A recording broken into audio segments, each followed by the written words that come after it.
The PowKiddy Q90 is a sheep in a different sheep's clothing, but that's not necessarily a bad thing.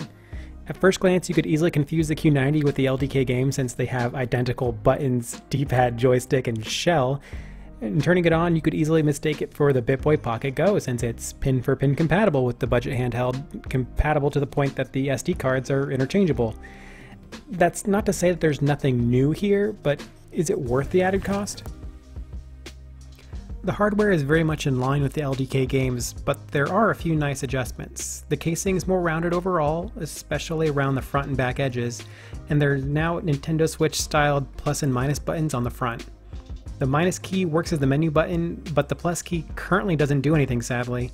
The LDK Game had a dedicated brightness key, which is missing on the Q90, so perhaps this could be remapped. The buttons and the joysticks are the same as the LDK Game, so the buttons are good, the joystick still rotates, and you are missing the L2 and R2 for PS1 support.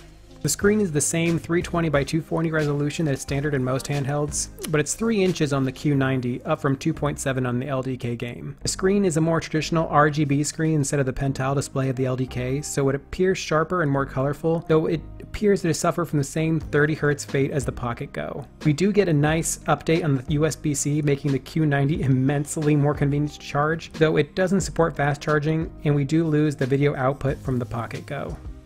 Around the back we do find the same speakers that are on the LDK Game, so they can be partially covered by your finger, but we do gain a 50% increase in battery size, which should more than offset the increase in screen size. Performance is identical to the PocketGo, unsurprisingly. This means that you should get good performance on most 8 and 16-bit games and handhelds, but PS1 is above what this handheld can deliver, so it limits the uses for the added joysticks, and some of the emulators are unoptimized for this chipset, so even SNES games can get slow. You can check out my review on the PocketGo for more performance and software details, since everything from the emulators to the rumble is the same. One thing that's not the same though is the screen. While the larger 3-inch display is a welcome upgrade, it also highlights one of the biggest flaws from the PocketGo, 30 Hz refresh rate. Where the 2.4-inch screen of the PocketGo hid this low refresh rate decently well, it's pretty plain to see on the Q90.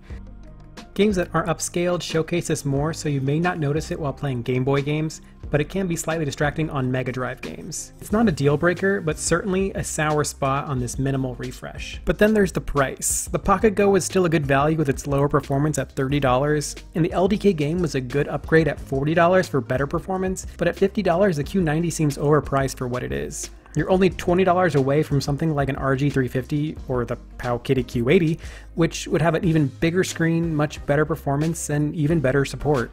The Q90 is a better device than the PocketGo, especially with the USB Type-C port, but it's not worth $20 more. If you can get this under $40, then you're looking to play mostly Game Boy, GBA, NES, or even Genesis games, then this might be a good fit, but smart shoppers may want to look elsewhere.